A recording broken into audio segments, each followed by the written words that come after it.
All right, I got wiring done on this thing. Took longer than I thought it would. I won't bore you with all the details, but there definitely are some little tricks that I figured out that worked really nice. So I'll show you how it works. So my buddy John got me a full wiring diagram set for the 96 Beretta. He's the guy that ran his Beretta at Drag Week, pink Beretta, and blew it up. So this is a whole bunch of stuff that I had to merge from the truck harness to the car itself. And then I had, let's see, this is the F-body pinouts for the PCM. This is the truck stuff. So using the truck PCM with the F-body wiring, I could run my reverse lockout that I have here. These LT1 stop diagrams are awesome. All this yellow stuff is stuff you don't have to have for a swap. And some of that stuff you can end up using for other, like I use the O2 Bank 1 Sensor 2 for wideband O2 sensor signal. I think I can use that one. If not, I can definitely use this EGR. And then there's some other stuff like this, let's see, pin 47 on the red connector is for one of the shift solenoids. I'm using that for a shift light, actually.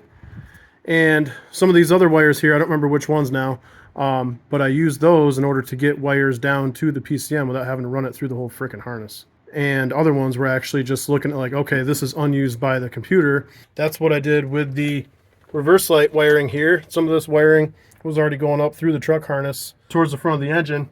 So I knew if it wasn't used by the PCM, then I could use that wire to run other stuff up through there. Same thing with this reverse lockout that I made. That's using a hot from something with the automatic transmission that I'm no longer using.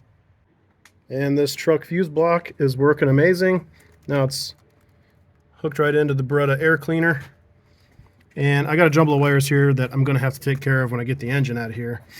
But the engine's got to come out anyway so that I can do the seam sealing and everything after I get my transmission tunnel done. So I'll worry about that in a little bit. But there are a ton of wires that went to the factory Beretta PCM that are no longer used because I got my truck PCM in the fender well over there. So a lot of that stuff I could cut out, get the hell out of here. But there was also a bunch of stuff that I could use the factory bulkhead where it goes through the firewall to get other wires that I wanted into the cabin from inside. So you can see like this is the six wires for my wideband. I ran that through this bulkhead instead of drilling another hole in the firewall.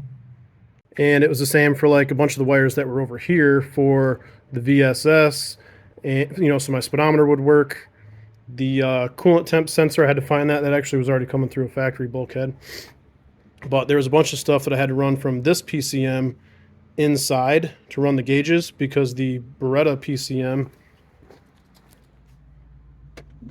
you can see the connectors there. The Beretta PCM was inside. So the fact that the truck PCM is outside the firewall now, there are some connections there that I had to run through the firewall. Beautiful day out here. And I'm working on wiring, which is not a whole lot of fun, but it's getting there.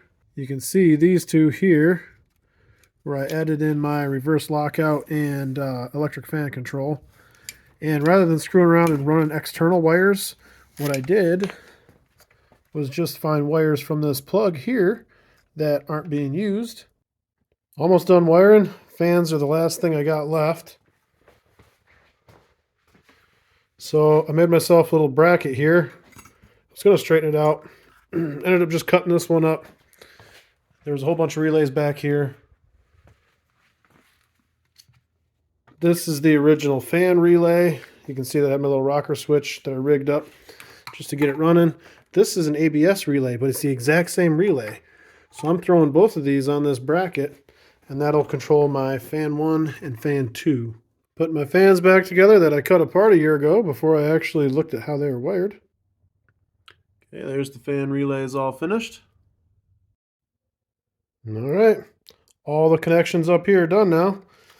Now I'm going to see if I can make a little plastic template here that will screw into my air box and also screw into the truck fuse block, keep things from flopping around all over. It fits really nice, but it's also really not secure. Made a mock-up, made some changes. Now it fits absolutely perfect. And I'm cutting the other half of it.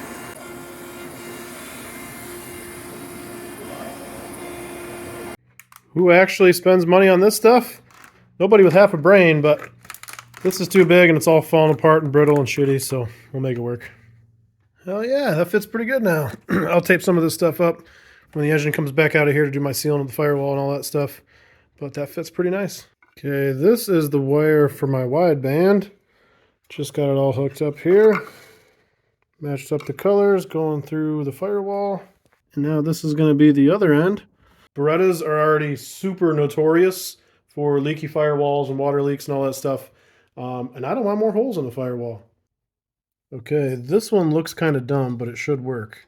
This is that 3-pin coolant temp sensor I put in there from the Camaro. And looking at the schematic here, the coolant temp gauge has a shared hot and ground, and then the output goes to the sensor itself, which just grounds. So this one wire should be all I need because I already have the 2-wire truck coolant temp sensor over on this side. And rather than replacing that one with this 3-pin plug and having to run this wire from the gauges through all the loom and all that BS, I can just run this right through this main bundle, plug it in back here, and I only need 1 wire out of these 3 for this to be functional. Save you a little bit of time on the wiring if you're doing this. By the way, the pin you want to wire into is this bottom one here, which is where I've got my green going in. That one is the one for the gauge itself. Look at this here. So this is the oil pressure signal. This is for the oil pressure gauge, and it also has a switch to run the fuel pump, the way the factory one is set up. So these 2 pins are the switch.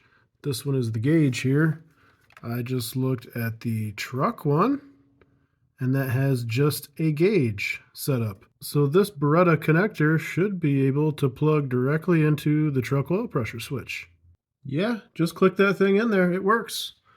So I bought this little adapter to be able to screw the Beretta oil pressure switch into the LS itself, and looks like I did not need that thing.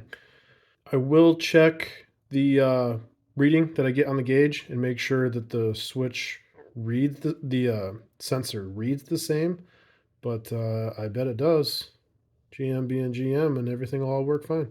You're not really a gearhead unless you collect connectors. This one I cut out of the truck harness though, and it's going directly in the trash. We do not need this garbage. But not a single one of these connectors was the right one for reverse lockout. I got a whole bunch of stuff here.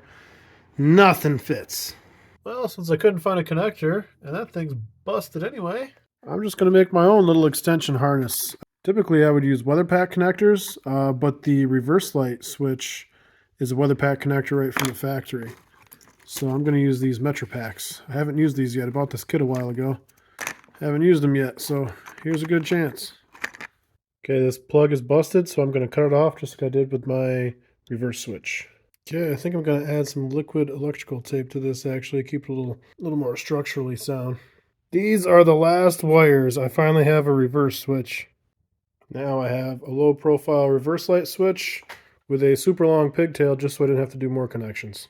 Probably should show what I've been doing with this bulkhead. So like here's a wire that goes through that bulkhead connector. Got an alligator clip on it. And with this in ohms, it gives me a sound if the circuit is connected. Then I just come to my PCM here, drag this across, and I can see which one it is. That's the one. So now I just got to pop that thing out of there, and there's my yellow with black stripe wire that I'm going to use going through the firewall. I'm also trying to plan ahead here. I put a rocker switch in for the fan so I can have manual override. Since the PCM grounds it, this will also ground it. So what the PCM does or this switch does, it'll turn on. And this switch, I don't even know what I'm going to use it for yet. Here's the other end of that switch that I wired in that I don't really know what I'm going to switch yet. But I'll probably do like another one of these, run into a switch, and then all these wires that I've cut off here, I still have the wires coming through the PCM. This stuff I'm just going to zip tie up out of the way. And if I need to add any more wires through there at some point, I can do that whenever I need to. Next up is filling in these gigantic holes that we have still, seam sealing, putting the dash in, and then getting this thing registered and put on the road.